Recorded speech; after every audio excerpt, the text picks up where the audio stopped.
Fitzgibbon, perhaps unsurprisingly, says Mark Butler should be moved on from the climate change portfolio. A, does it surprise you that he said it? And B, is it a good idea? Yeah, good morning, Laura. A, probably not.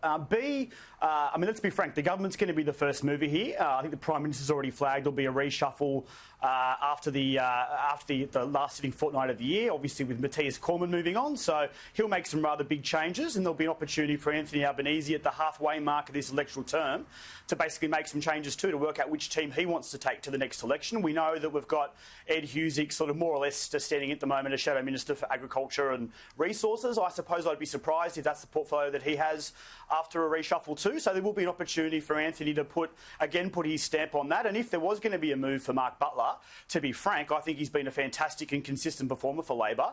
It would be to another sufficiently senior portfolio as well. It's a tough portfolio, but I think he's done really well over a longer period of time.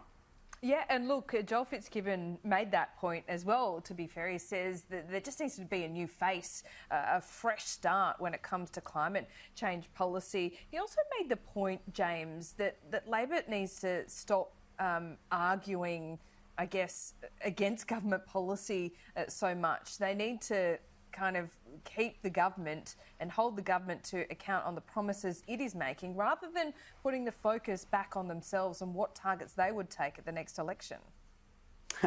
Yeah, I think some people in Labor would be saying that Labor's been talking a little bit too much about itself this week, Laura. Look, there's something to be said for that. I mean, and let's be frank, the overall circumstances are difficult for oppositions. We've seen that the world around in Australia and New Zealand in recent months, with election results basically going the incumbent's way. I think Donald Trump's the only standout there. So it's a difficult operating environment for an opposition to get its line and length. And I think under Anthony's leadership, they've picked a few issues. I think, let's be frank, I think his budget reply speech was roundly well regarded as cutting through and picking up a key weakness, a perceived weakness for the government on childcare. So that's the kind of approach that you need from oppositions. But look, from time to time, Labor's had a number of election defeats now. I think it's only natural that it works out internally and goes through its processes about what needs to change. You can't keep on going and turning up to the same election with the same set of policies, and I think everyone from Anthony down has made that clear. So from time to time, Labor's going to have these debates. I don't think that's necessarily a bad thing, because it probably means that wider parts of the electorate are hearing that Labor isn't just about one constituency. It's interested in having conversations in the suburbs and regions of Australia, which is really, really important. Mark Dreyfus says Joel Fitzgibbon is out of touch. What do you make of that? Yeah, look, I suppose everyone's got their view. I think Joel and Joel sort of standing up and speaking out on some of these issues that affect the regions, and obviously climate change and energy policy is one of those, has been useful. I don't think Labor, Laura, can continue to go to the election time after time with the same set of policies, just expecting people to change their minds. So they do need to sort of really listen what's going out there. I think Labor's always going to have a more progressive offering on climate change than the government. It believes in the science and the need to do it. And importantly, there's a jobs and economic narrative for Labor too, which I think Anthony Albanese is increasingly picking up, which is fantastic, because that's the opportunity to go into those regions where unemployment is higher and have that conversation. So, look, I think, ultimately there's going to be the odd rumblings and the odd disagreement. We saw that, to be frank, the government was great at doing this the last term.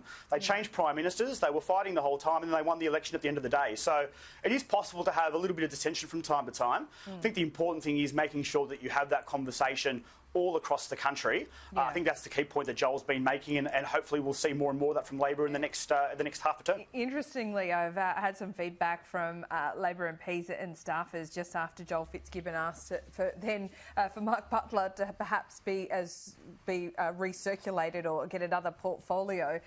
There's one, way of thinking that now, because Joel Fitzgibbon said that publicly, Anthony Albanese might find it really difficult to move him on now, because I guess Joel Fitzgibbon then looks like he's dictating terms from the backbench. What do you make of that?